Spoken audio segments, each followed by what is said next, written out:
प्यारे हिमाचल वासियों, नमस्कार। हिमाचल प्रदेश में पिछले दिन कोरोना वायरस के मामलों की संख्या बहुत बढ़ी है, लेकिन मैं ये ज़रूर कहना चाहता हूँ, हिमाचल के साथ साथ में पूरे देश भर में पिछले कल कोरोना वायरस के मामलों में रिकॉर्ड बढ़ोतरी हुई है। स्वाभाविक रूप से जब मामले बढ़ते हैं तो हम सब लोगों की चिंता बढ़ती है। हमने इस सारे विषय को लेकर के सभी अधिकारियों के साथ बातचीत की है। आज सुबह हमारी बैठक हुई है। अगर हिमाचल प्रदेश में मामलों में और बढ़ोतरी होती है तो उससे निपटने के लिए भी हमारी तैयारियां पूरी तरह से हैं।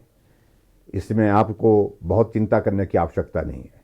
मैं इतना ज़रूर कहना चाहता हूं कि जो अभी हाल ही में जो लोग आ रहे हैं वो ऐसे क्षेत्र से आ रहे हैं, ऐसे इलाके से, ऐसे प्रदेशों से आ रहे हैं जहां कोरोना वायरस के मामले बहुत तेज़ी से बढ़े हैं और स्वाभाविक रूप से संक्रमित होकर के उनमें से कुछ हिमाचल प्रदेश में भी वो लोग पहुंचे हैं।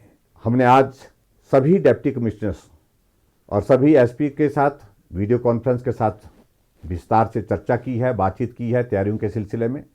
और उसके साथ साथ में हमने ये भी आदेश दिए हैं कि जितने भी लोग हिमाचल प्रदेश में दूसरे प्रदेशों से आ रहे हैं उनको जब स्टेशन पर रिसीव किया जाता है तो पूरी सावधानियों के साथ वो काम किया जाए।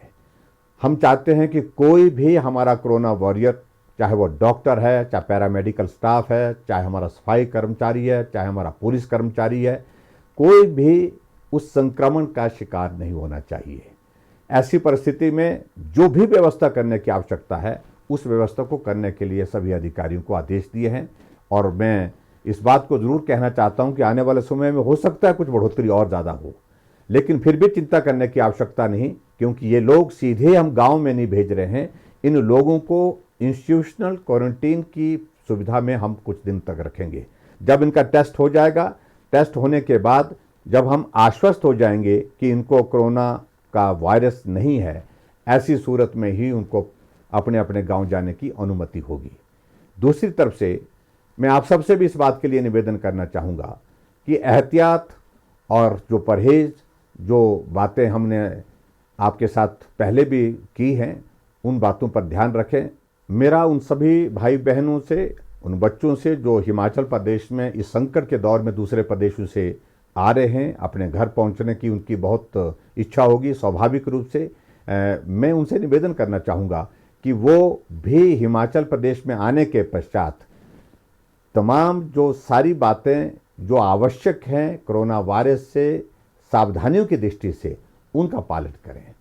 अगर आपको प्रशासन इस बात के लिए आग्रह करता है कि आपको इंस्टीट्यूशनल क्वारंटीन में होना पड़ेगा, आपका टेस्ट 2 दिन या 5 दिन के बाद होगा, उसका इंतज़ार करें। मैं इस बात से सहमत हूं कि थोड़ी परेशानी आपको ज़रूर होगी, क्योंकि जिस प्रकार की सुविधा आपको घर में मिलेगी, जिस प्रकार की सुविधा में शायद आप पहले थे, उस प्रकार की सुविधा में आप वर्तमान में उस स्थिति में नहीं हो पाएंगे। अगर हम क्वारंटीन की बात करते हैं तो ऐसी सूरत में थोड़ा वक्त आपको परेशानी ज़रूर होगी, लेकिन वो परेशानी आपको संक्रमण से रोकने में मददगार होगी और आपके परिवार को भी और समाज को भी। और हमारा लक्ष्य है कि हिमाचल प्रदेश में हिमाचल का निवासी आने के बाद स्वस्थ होकर के रहे। ऐसी परिस्थिति में मेरा विनम्र निवेदन फिर से आप सबसे है कि आप आए हैं हिमाचल प्रदेश, आपको ऐसे संकट के दौर में हिमाचल प्रदेश सरकार की ओर से लाने के जो प्रयत्न किया है, उस प्रयत्न को ध्यान में रखते हुए हिमाचल प्रदेश के लोगों के लिए भी आप सहयोग दें ताकि कोरोना वायरस को हम रोक सकें। उस दृष्टि से जो परहेज और सावधानियां बताई गई हैं उनका पालन करें। हिमाचल प्रदेश में जो कोरोना वॉरियर जो इस संकट के दौर में बहुत महत्वपूर्ण भूमिका निभा रहे हैं, उन सब का आभार व्यक्त करता हूं, जो अपने जीवन को भी संकट में डाल करके इन लोगों की जीवन की रक्षा करने के लिए काम कर रहे हैं। चाहे वो डॉक्टर्स हैं, चाहे पैरामेडिकल स्टाफ हैं, चाहे सफाई कर्मचारी हैं, चाहे पुलिस कर्मचारी हैं, चाहे हमारे एम्बुलेंस के ड्राइवर्स हैं, उन सब का भी आभार व्यक्त करता हूं। और ख़ास तौर से मैं उनका भी आभार व्यक्त करता हूं जो हमारी बसें के ड्राइवर्स हैं।